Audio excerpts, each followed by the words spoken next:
And over here is where I keep reviews of the Stanley Parable. Like this stunning triumph of games journalism, 10 out of 10 from Destructoid.com. James Stephanie Sterling writes, and I quote, "Where so many games that aspire to be more than games end up less than any form of art, Stanley Parable strives and then succeeds to be every game ever created." Did you hear that, Stanley? Every game ever created. That's how grand and all-encompassing the original Stanley Parable was. It was literally every game ever created. It was Skyrim, it was Persona 3, it was all of them, and now it's nothing. It's no games at all. It isn't even the Stanley Parable anymore. It's just a husk now, a lifeless husk with an hour of new elevator content.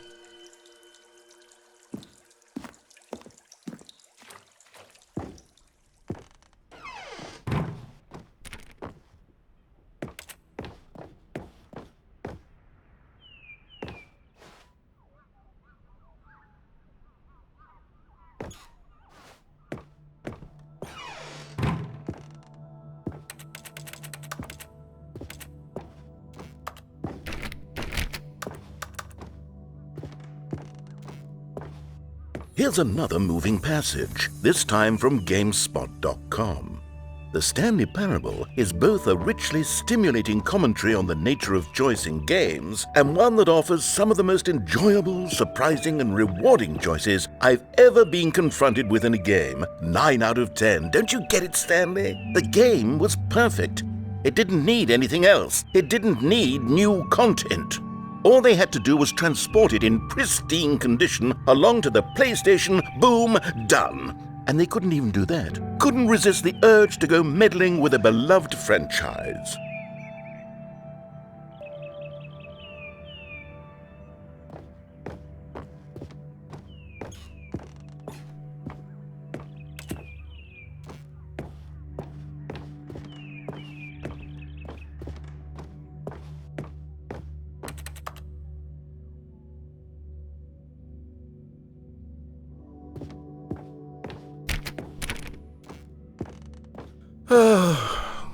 These were simpler times, Stanley.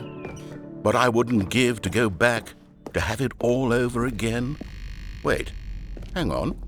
I don't recall this part of the memory zone before. What's this? What's down here? Oh no, oh God, no, Stanley. It's a collection of reviews from Pressurized Gas, the extremely popular online storefront for computer games. I haven't looked at these in years. I can't even imagine what's been collecting down here. Surely these reviews were glowing as well, weren't they? Honestly, I could not be bothered to play this game to full completion. The narrator is obnoxious and unfunny, with his humor and dialogue proving to be more irritating than entertaining. Unfunny? I'm not trying to be funny. I'm trying to make a serious work of art. I suppose I could write up a handful of gags to insert into the Stanley Parable, but the game is already such a densely layered web of profound philosophical insights that I can't even imagine where I'd have the room to stick them.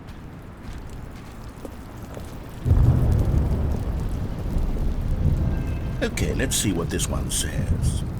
While the idea for the game is good, for someone who prefers non-linear games, this preachiness gets annoying fast. Preachy? Stanley, I'm not preachy, am I? You can tell me if I'm preachy. Honestly, you can. Oh, goodness. This is actually quite shocking for me. To be honest, I had always thought of the game's dialogue as being rather terse to begin with. You can't know how much fluff I cut from the game to get it to feel as light and airy as it... Well, I always thought it did. But maybe it wasn't. Oh, dear. What an awful memory to have to hold on to. These black marks on my otherwise unimpeachable track record. I feel like a failure. Like I let these people down. Perhaps the Stanley Parable isn't quite as sterling as I always remembered.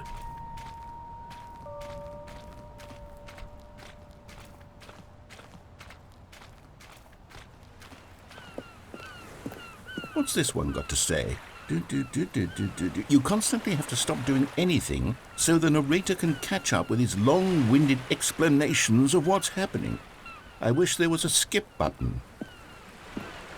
A skip button? Well, yes. Yes, I think we can do that. If I'm truly too preachy, then maybe letting you skip ahead for just a moment, surely it couldn't hurt.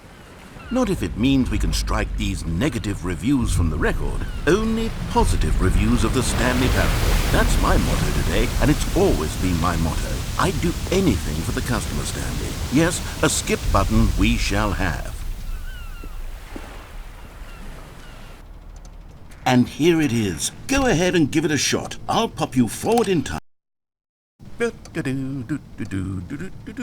Oh, you're back, you see. You were only frozen in time for a few minutes, but it was plenty of time for me to deliver a long, rambling monologue full of unnecessary verbal flourishes and lengthy ruminations on the nature of choice in video games. Of course, I happen to believe it was perhaps one of my more profound such ruminations. Not that, of course. Well, there's sport. You really did catch me rambling on a bit, didn't you? But that's the power of the button. The minute I start to go off on a thoughtless display of self-absorption, it's... Okay, welcome back, Stanley. Now, I should say that the amount of time the button has been skipping through is becoming longer and longer. That last one was, well, I want to say maybe 30, 45 minutes? It's not unendurable by any means, but it's, well, there's really only so much I can ramble on to myself about. I know, it's shocking, isn't it? But at any rate... Stanley, please don't push the button again. It's been 12 hours. You've just been frozen there. I don't know why the skips are getting longer, but they're really, truly getting longer, and my God, there's no way out of the room. Stanley, the door is gone. It's completely gone. I've looked at it from every angle. I've checked every one of those walls 1,000 times. And there's no door, Stanley. There's no door. There's just you and the button, and if you keep pressing it, I have no idea what will happen. I have no idea how long I'll be made to sit here. And more than anything else, I don't know how to stop you from pressing the button again. I can't control anything in this room, Stanley. I can't touch it. Oh, Stanley, you're back. You're back. Oh, my goodness. I have someone to talk to again. Stanley, I think it's been a week. Or 2 weeks. I've been sitting here all that time. Just sitting here. Not a single person to speak with.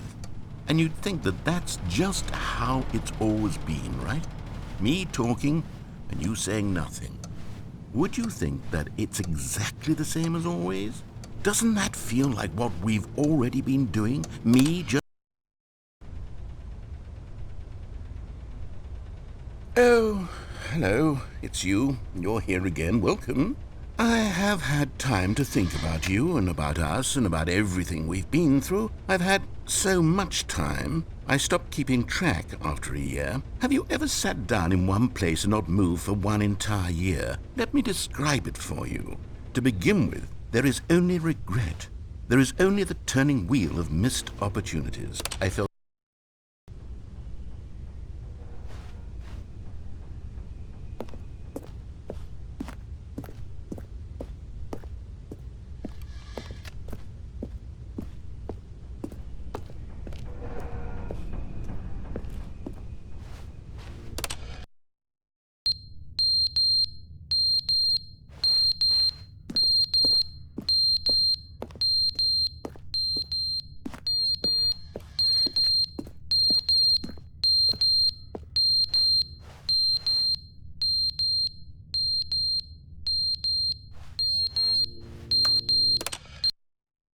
But they didn't understand the game was never meant to be funny. It was meant to have a point. It was meant to speak to the human condition. But where are the jokes? Where are the jokes? They bemoaned, they screamed, they gnashed their teeth.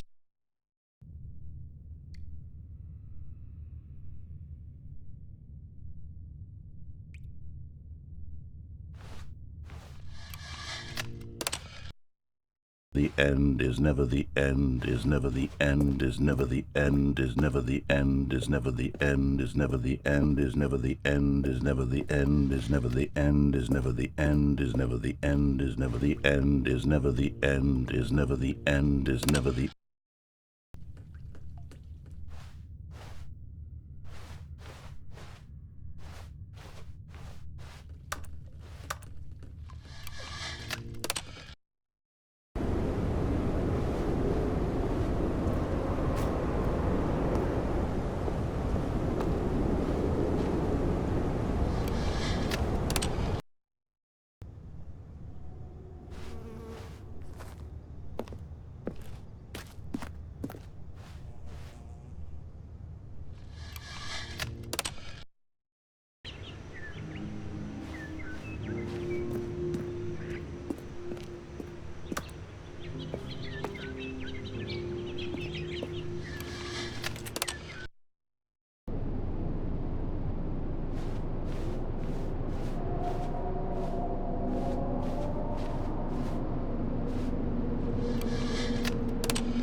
The meeting room. Yes, that's where everyone would be. Stanley just needed to get to the meeting room, and from then on, he would never be alone ever again. Oh, good. You noticed my sign. Yes, I have something very exciting to show you.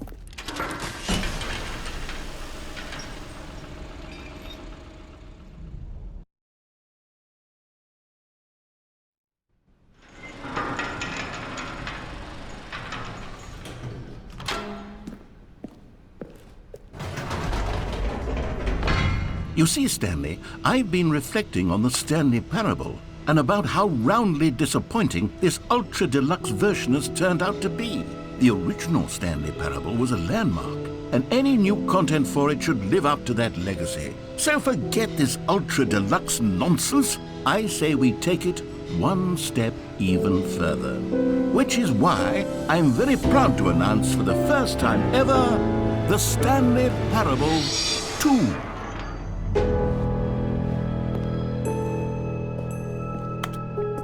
Yes, you see, isn't this far superior to a measly port with a few minor additions? Think of all the new territory we'll cover with a fully fledged sequel. An entirely new experience, built from the ground up. Why, there are so many possibilities. It could go in so many different directions.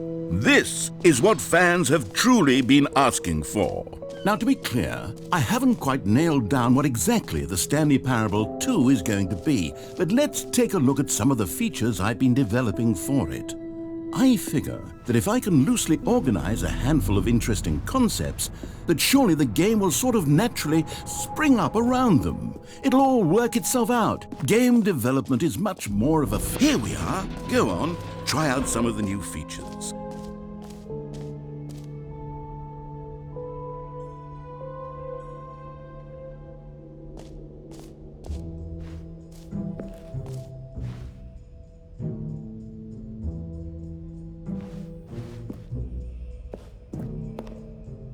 A common complaint of the Stanley Parable was that it was confusing and paradoxical, that it engendered a chaotic sense of reckless despair in those who played it. Well, I am happy to say that after much consideration, I've engineered a clever solution to this fundamental problem with the game.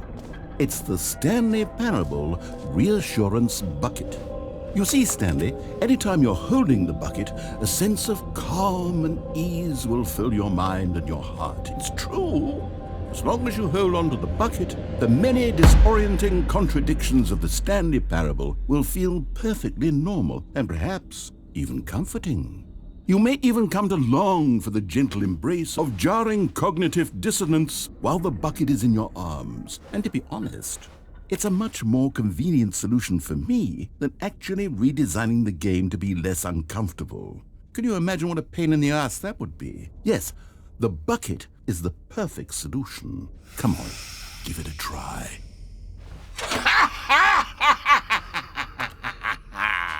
Can you feel it? The glow of comfort, even in the face of crushing despair, must already be sweeping through your body. And in fact, can I say that I do believe the bucket lends you an air of charisma as well? I think that just holding it has made you the slightest bit more attractive as a person. The benefits of the bucket seem to go on, don't they? All this and more await you in the Stanley Parable 2.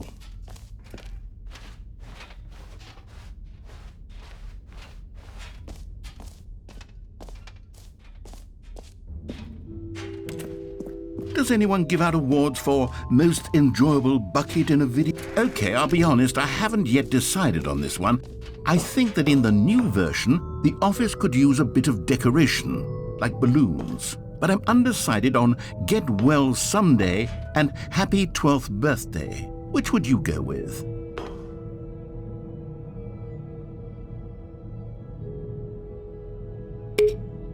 You know, sometimes when you solicit another person's opinion, it makes you realize that you knew which one you actually really wanted all along.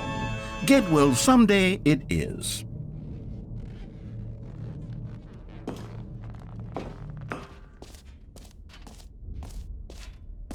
Or actually, maybe I should have gone with... No. No, I've made my decision. We're moving on.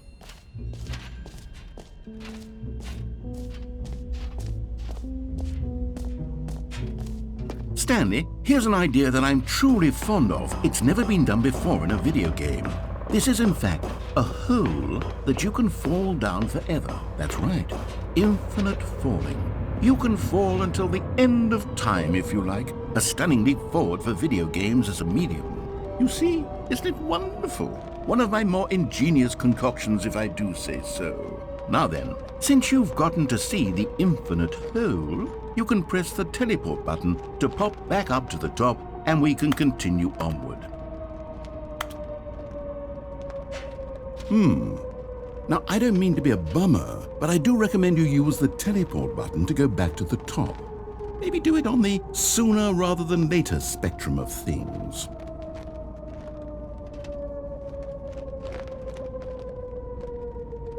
Okay, Stanley, I don't know quite how to say this tactfully, but it's possible that I slightly exaggerated the infinite nature of the hole. Is it a very, very deep hole? To be certain it is. It's an extremely deep hole. I don't want anyone to say that it isn't an astonishingly deep hole. It is. Is it infinite? Well, that sort of depends on your definition of infinity. From one perspective, the infinite is merely philosophical in nature. It's more of a... Okay, well, good for you. You found the bottom of the hole. You found me out, Stanley. I'm a liar and a cheat, and you're so clever. Look, I think the issue here is just that you're unusually fascinated by falling. What normal person actually wants to fall infinitely? I figured the hole was as deep as anyone would actually need. Don't you put this on me. Maybe you're the problem.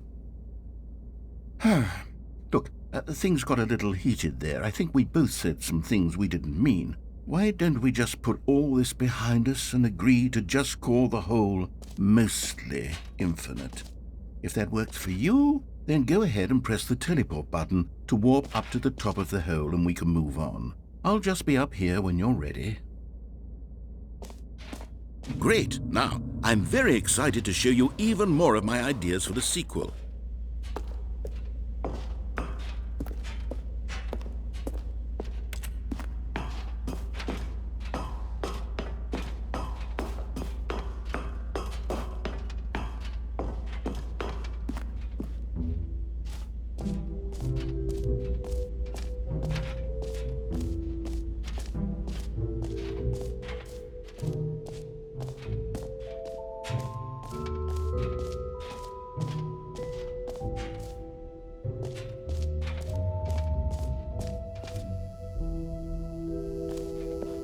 Now, here's something special. You remember that broken test trophy that got left in the game on accident? Well, I'm developing a technology to simply give you the trophy. Yes. You see, you'll come to this lever, and when you pull it, the trophy... Okay, perhaps I should have clarified. This is technology that will exist. Right now, the trophy is still fully broken. I'm not a wizard, Stanley. But I guarantee it will be fixed in the sequel to at last satisfy the hordes of ravenous fans all over the world who have been uproariously demanding this feature. Gamers, we hear you, and I promise it will happen.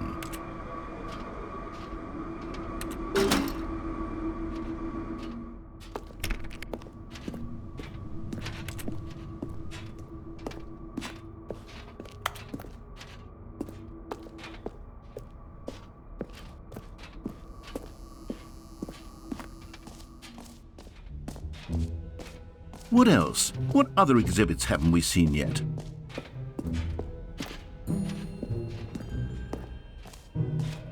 Ah, collectibles. Now it's a real video game. In the Stanley Parable 2, you'll run around gathering up these miniature Stanley figurines. And what's truly innovative is that there will be no reward for collecting all of them.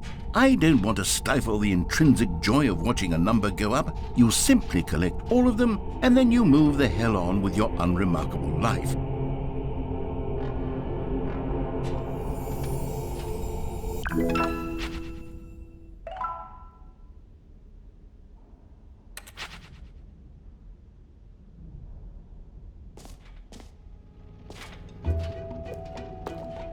God, it really is the worst when you collect everything in a video game and then they give you a big fancy reward for it. Calling it the Stanley Parable 2 is just so much catchier than Ultra Deluxe, don't you think? Ultra Deluxe? What does it even mean? But the Stanley Parable 2, now that's an artistic statement right there. It's future-oriented. It screams progress and innovation and long-term franchising potential.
For the Stanley Parable 2, I asked myself, what do players really want? And of course, the first and most obvious answer is that they want to be individually recognized and validated as people. Sorry, I should have clarified. Right now, the button only says the name Jim. But of course, in the final game, this button will say your name, whatever name that is. Here, let's have you role-play as Jim to really simulate the full experience of this feature. Just play along. I promise you'll love it. Okay, here we go. Let's take a deep breath, clear your mind, forget whoever you are, and simply become a person named Jim. I want you to imagine yourself living as Jim, sleeping and waking as Jim, falling in love and being heartbroken as Jim, seizing all of the world's possibilities as Jim, and as Jim watching your dreams crumble into dust. Do you feel it deeply? Are you really, truly Jim right now? If so, then please step forward and press the button. Jim. Yes! You see? What a thrill! What a rush! That was you! The button described you. Do it again. Do it again. Jim. Ooh, it hits even harder the second time. If this were the only new feature in the Stanley Parable 2, it would still be worth the money. Let's take a break from the Jim button. I'm too emotionally drained from all of this personal validation. Jim. Whoa there, Jim. cowboy. Sometimes a person can Jim. be too Jim. much Jim. Jim. I'm putting the Jim button Jim. away. Jim. Otherwise, soon Jim. you'll start to lose Jim. all Jim. sense of who you Jim. actually Jim. are. Jim. Jim.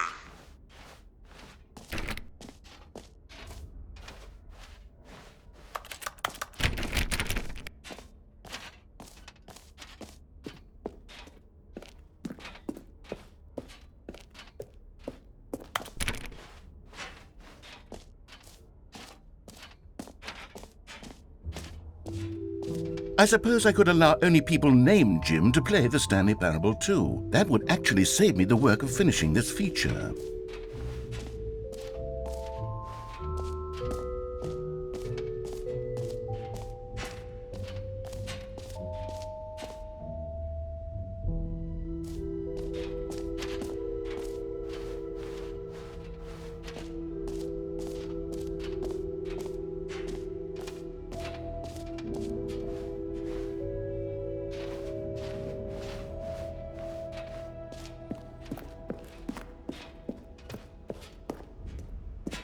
All right, have you seen everything you wanted to? Ready to move on now?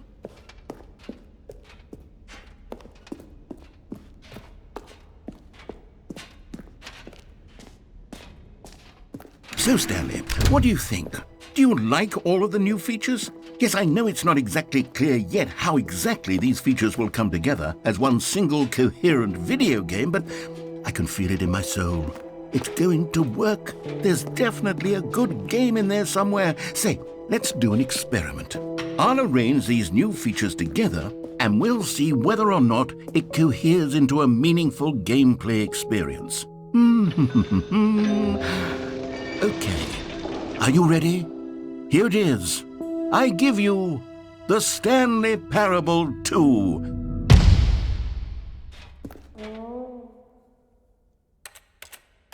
I mean, there's potential here, right? It's sort of... Okay, never mind. Hold on, let me do a different arrangement.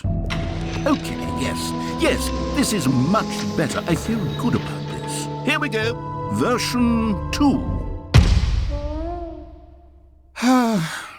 Who am I kidding, Stanley?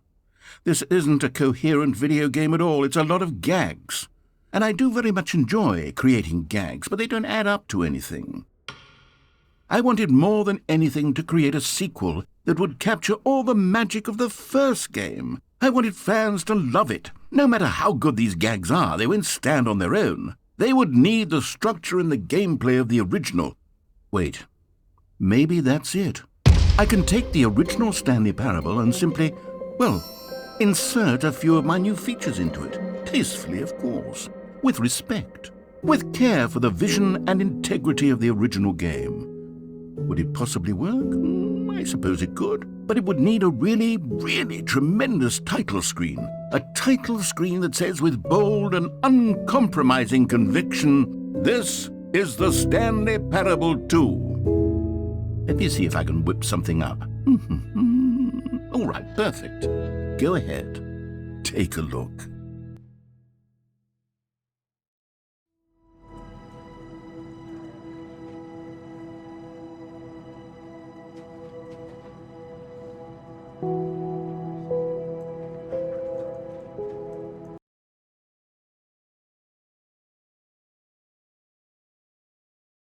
This is the story of a man named Stanley. Stanley worked for a company.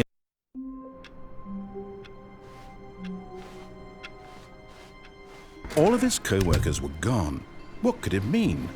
Stanley decided to go to the meeting room. Perhaps he had simply missed a memo. Stanley picked up the bucket.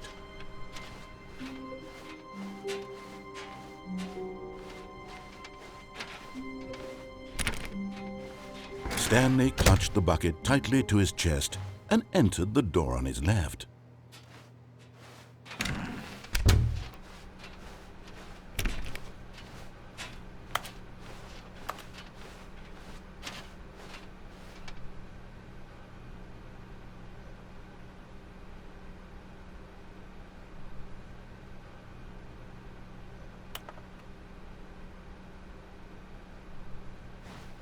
Still no one was here. Stanley needed the bucket's warmth and comfort now more than ever. Perhaps his boss's office was where he'd find answers.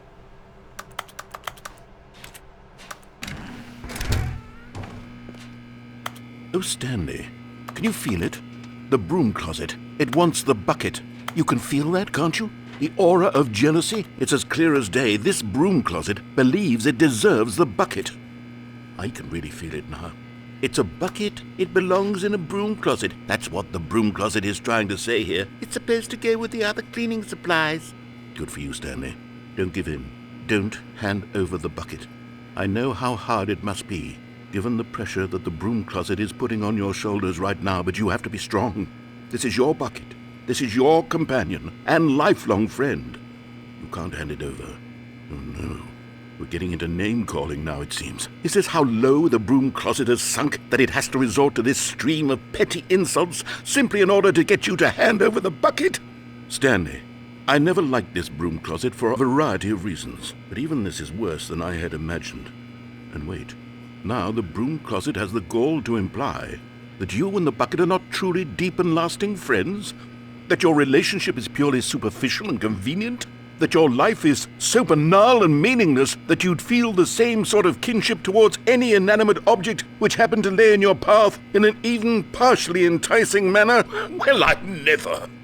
Go on, Stanley. Lay into it. Really tell the broom closet off for its demeaning comments. Expand on the wide variety of experiences you and the bucket have shared together. Go through each of them point by point. Share your journal entries detailing the rich emotional landscape of your feelings for the bucket as they have changed and evolved over the years. Let him have it.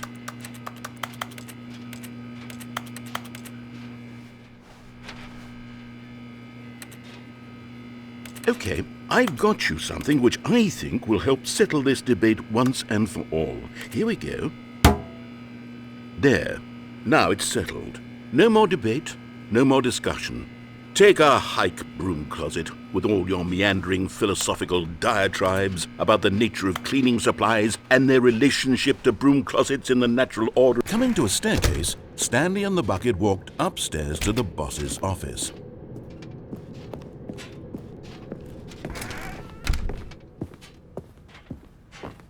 Stepping into his manager's office, Stanley was once again stunned to discover not an indication of any human life.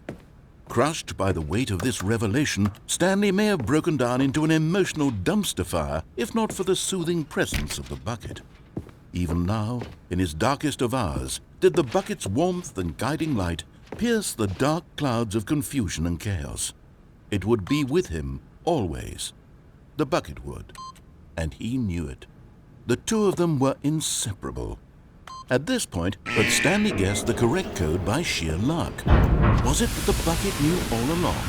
Was the bucket guiding him? Yes, this is certainly the most logical explanation. You found one of them. One of the miniature Stanley figurines. Remember, no reward for collecting all of these, only the intrinsic pleasure of a job well done. You can't buy that sort of happiness, Stanley. God knows I've tried. So, I implore you to savor each and every moment you come across one of these beautiful figurines.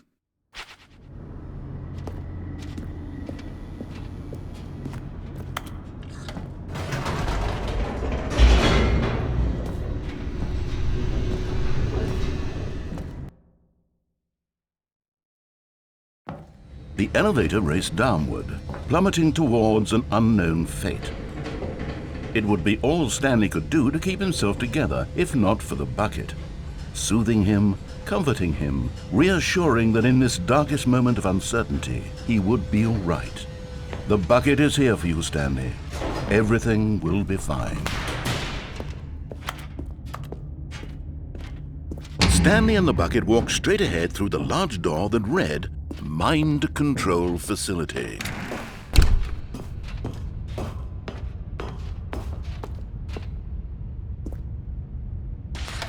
The lights rose on an enormous room packed with television screens.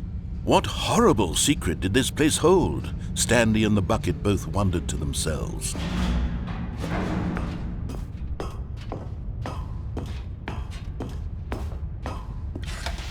The monitors jumped to life, and Stanley nearly dropped the bucket in shock. Everyone in the office was being videotaped, monitored like guinea pigs. The bucket had never seen anything like this, and it very nearly burst into tears as Stanley cradled it gently, reassuring it that everything would be fine. Was the bucket under the mind control facility's influence as well? Had the bucket been told to do things it didn't wish to do? What kinds of things does a bucket want to do or not want to do in the first place? These questions raced furiously in Stanley's feeble mind. No! He screamed into the bucket. He couldn't accept it. His own life in someone else's control. Never! He squeezed the bucket tighter. His one friend in the entire world. At this point, he could trust no one except for the bucket. But here was the proof. The heart of the operation. Controls labeled with emotions, happy or sad or content. Walking, eating, working, all of it monitored and commanded from this very place. And as the cold reality of his past began to sink in, Stanley decided that this machinery would never again exert its terrible power over another human life. For he and the... But at the last second, the bucket jumped in and pressed the button to turn on the controls. Stanley gasped in horror. Had this been the bucket's plan all along? To take over the machine and claim the power for itself? How could the bucket have betrayed him like this? Stanley was prepared to throw the bucket away in disgust when suddenly an image appeared upon the enormous screen. Birds. Silly, silly birds. The control buttons became active again.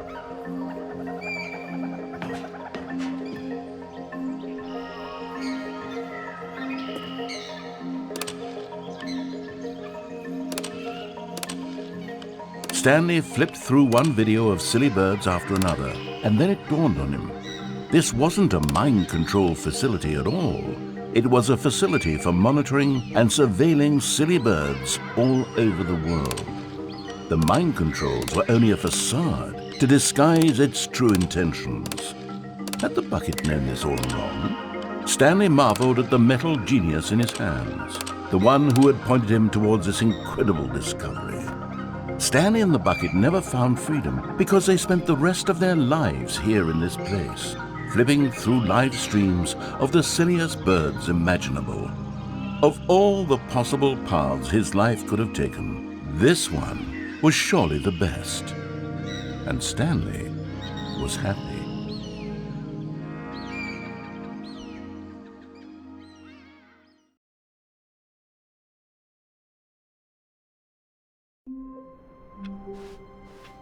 All of his co-workers were gone. What could it mean? Stanley decided to go to the meeting room. Perhaps he had simply missed a memo.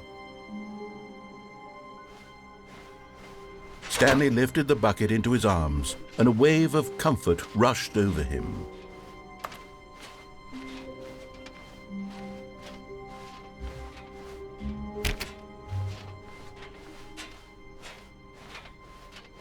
Stanley clutched the bucket tightly to his chest. This was not the correct way to the meeting room, but Stanley had felt the bucket calling to him, telling him that the employee lounge was simply the place to be. And here it was. Had the bucket turned out to be correct? No, never mind.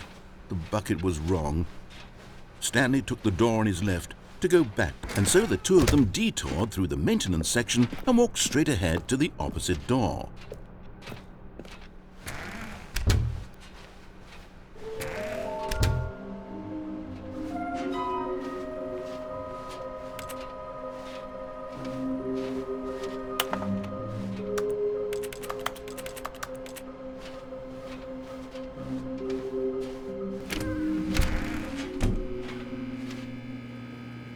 All right, I've got a second sticker back here, and I'm going to slap it on as well because I think it's appropriate. You see, I feel that it works because the sticker is also a bucket. That way, if you're ever unsure whether the thing you're holding is a bucket or not, you can look down at this sticker and say to yourself, "Ah, it's a bucket." There really is a wide variety of applications for this sticker. Coming to a staircase, Stanley and the bucket walked upstairs to the boss's office.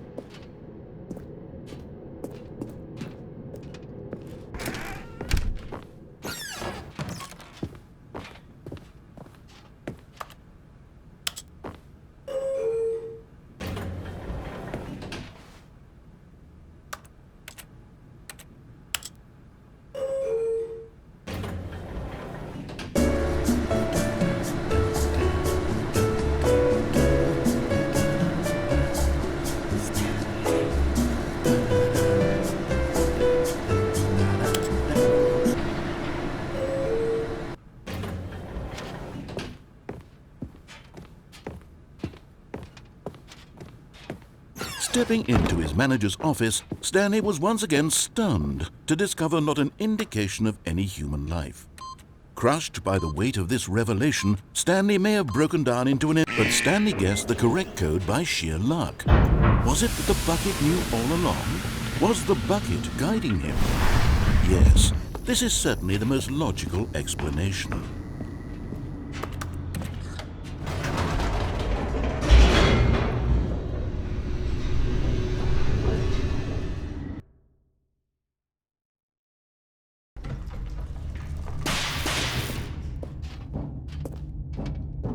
Stanley and the bucket walked straight ahead through the large door that read, Mind Control Facility.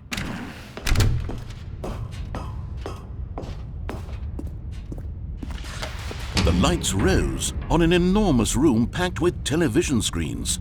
What horrible secret did this place hold? Stanley and the bucket both wondered to themselves.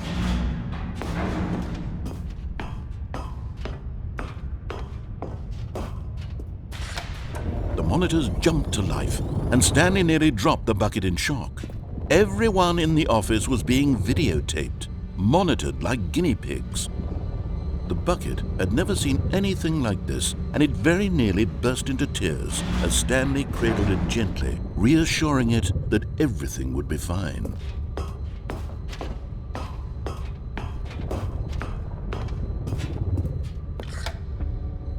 Was the bucket under the mind control facility's influence as well?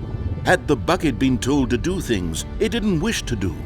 What kinds of things does a bucket want to do or not want to do in the first place? These questions raced furiously in Stanley's feeble mind. No! He screamed into the bucket. He couldn't accept it.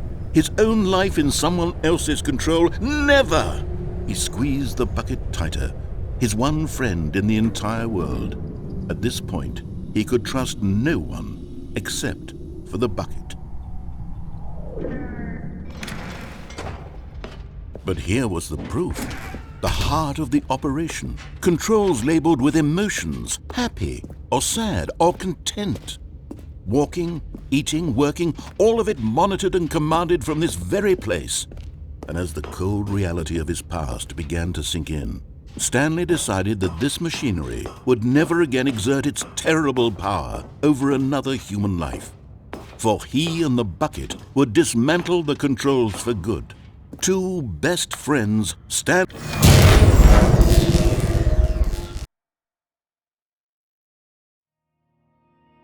and the bucket waited in blackness. Was it over? Yes, they had done it. Stanley and the bucket had defeated their greatest and darkest enemy, freed themselves from the tyrannical grip of the evil mind control machine. Freedom was now mere moments away. Excitedly, the two of them began to discuss the kind of life they wanted to live once they stepped through this massive door. The bucket wanted to learn to roller skate. Stanley wanted to sneeze in every country on Earth. Both of them wanted to begin watching a movie, any movie, but then stop it halfway through and begin watching it in reverse from the end. True, it was a simple life they envisioned, but it was one they'd lived together, with one another to lean on, to trust, to support. What? Wait. What was happening? Why had the door stopped? Was Stanley and the bucket not about to be freed? An unbearable silence filled the room, lingering in uncertainty, until finally the truth hit Stanley square in the face. This building did not want the bucket to leave. Even the facility itself recognized the incredible calming presence of the bucket, needed the soothing warmth of the bucket, would go to any lengths not to part with the bucket. No. Stanley can't leave this place, not while he has such a precious bucket in his arms. Not while this building has anything to say about it. Stanley realized he would never again leave this very room. But at least he has the bucket. To be trapped eternally in darkness isn't really so bad, Stanley thought to himself. As long as I have my bucket with me, right? I'll be okay, won't I? Stanley gulped. Very soon now, he was about to find out.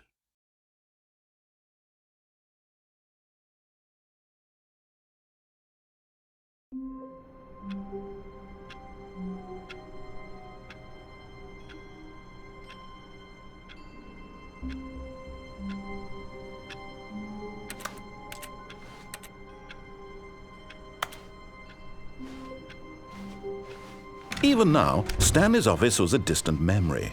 What did it look like? There was a computer, perhaps, and the confusion and the chaos all seemed to melt away as Stanley embraced the bucket.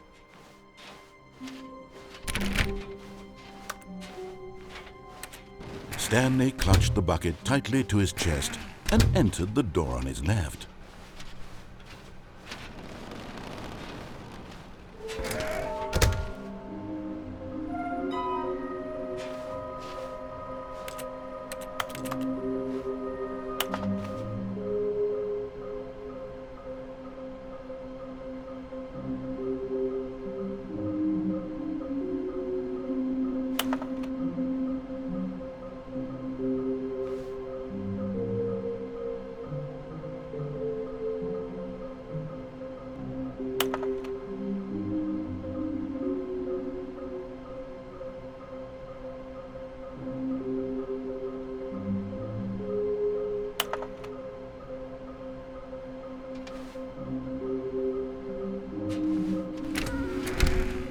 Stanley, we must move on from this broom closet, simply because I have no remaining stickers. If I did, you can guarantee we'd be in here for hours. But alas, no stickers.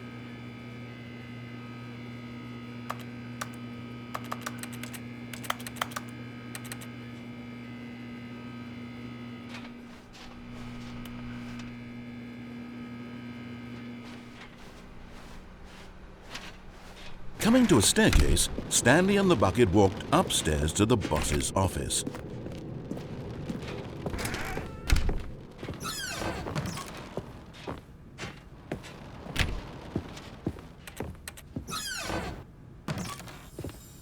Another miniature Stanley figurine. There really must be a snappier name for these things. What about mini-stands? Stanley figs? What about Stanlerines? Yes, I think I like that. Another Stanlerine under your belt.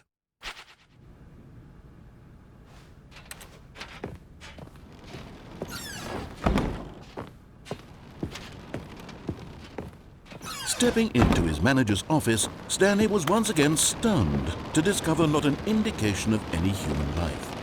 Crushed by the weight of this revelation, Stanley may have broken down into an emotional dumpster fire if not for the soothing presence of the bucket.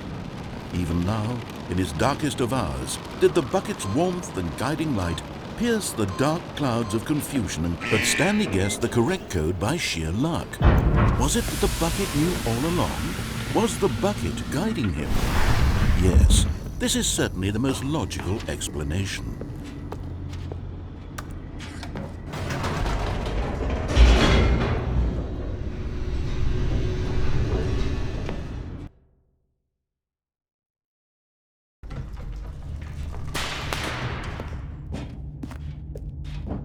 Stanley and the bucket walked straight ahead through the large door that read, Mind Control for... Although this passageway had the word escape written on it, the truth was that at the end of this hall, Stanley and the bucket would both meet a violent death.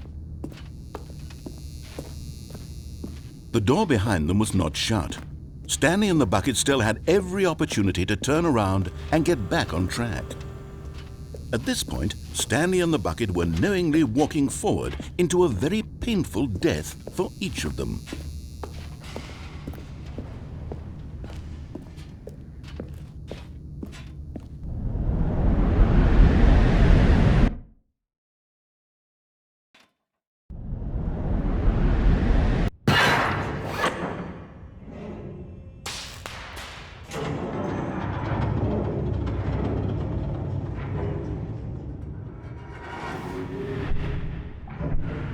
As the machine whirred into motion and Stanley and the bucket inched closer to their demise, Stanley reflected on how meaningless the bucket's warmth and comfort had turned out to be. To be sure, it puts the mind and the soul at ease to embrace the bucket, but what use is a sense of ease when you're about to be crushed to death?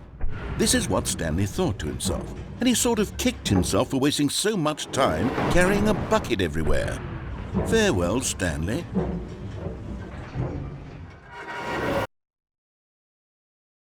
"Farewell, Stanley," cried the narrator, as Stanley and the bucket were led helplessly into the enormous metal jaws. In a single visceral instant, the bucket's life came to an end as it was crushed violently to death.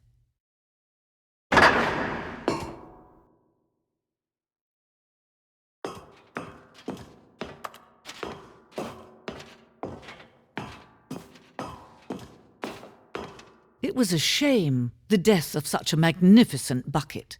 It's true that all buckets are radiant in their own way, but this one stood above the rest. It was a glorious bucket to behold.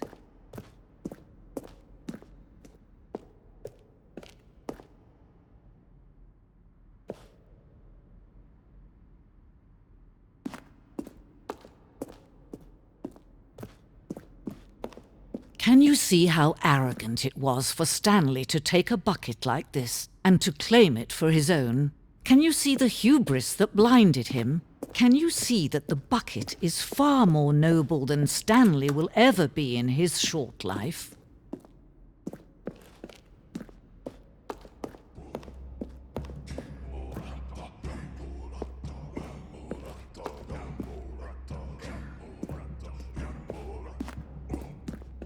No man can own a bucket, and certainly not a bucket as dazzling to behold as this one. It is man who should kneel before the bucket.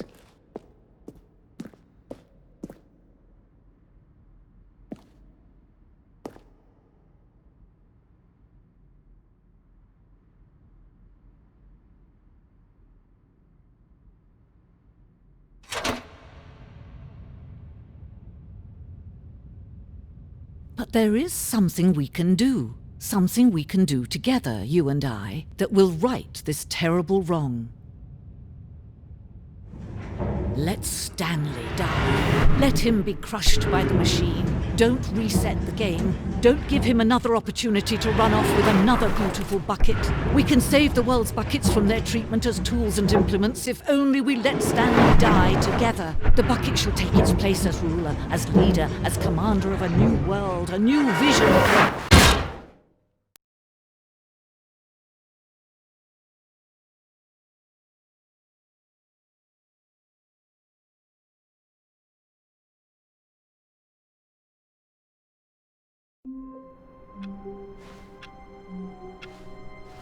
All of his co-workers were gone. What could it mean? Stanley decided to... Warmth spread through Stanley's arms. With the bucket in his arms again, he was home.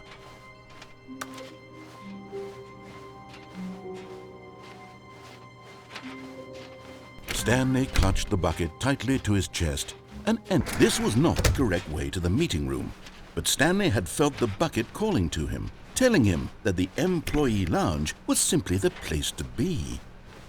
And here it was. Had the bucket turned out to be correct? Was this better than the meeting room? Yes, Stanley thought to himself. Yes, perhaps it truly was. How insightful the bucket turned out to be. No, never mind. The bucket was wrong. Stanley took the door on his left to go back to the meeting room. No, Said the bucket.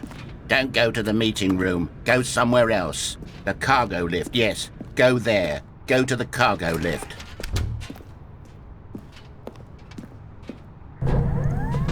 Good, Said the bucket. now ride the lift all the way to the top. There's something up there I need you to do. Stanley did not question why or how this bucket was speaking to him. It should have alarmed him, of course, because buckets can't talk. But Stanley chose not to think about this obvious fact. He was firmly convinced that the bucket had spoken to him, and he unthinkingly did whatever the bucket asked. In here. Said the bucket. Go into this dark room over here.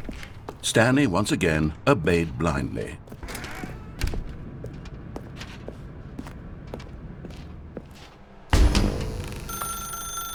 Now pick up the... This is the sad story of a man named Stanley and his bucket. Once upon a time, I gave Stanley a bucket because I thought he was lonely and could use a friend. And then, very distressingly, he began to believe the bucket could speak to him.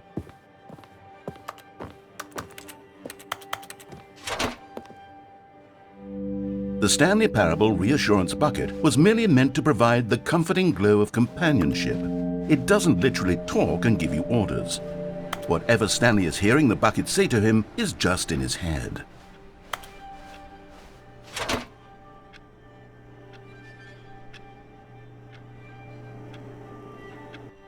Lately, I've been concerned about him. Wouldn't you be concerned as well? To see him delusional like this, obsessing over an inanimate metal object? I want to say something to him, but I don't know how I can convince him. I don't know if he'll listen to me.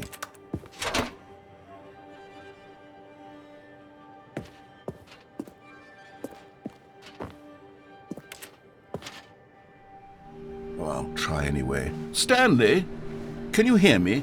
Listen to me. It's just a bucket. It can't think, it can't talk. All it will ever truly do for you is effectively transfer a liquid from one location to a different location. That's it. It doesn't do anything else. You see, he's not listening. he's still taking orders from the bucket. You know, once upon a time it was me he took orders from, me he trusted and listened to. Now all he cares about is this awful bucket, this stupid hunk of metal. It's sad, but I suppose he doesn't need me anymore. From now on, he's just going to cling to this bucket, this cold, empty bucket, this sort of shiny bucket. Well, I'll give it this. The bucket does have a nice shine to it. Yes, I suppose on closer inspection that it doesn't quite look like your average hardware store bucket. It's just a little more, what am I trying to say? Sturdier, more capable of transporting liquid. Like it would be better at moving an amount of water from one room to another.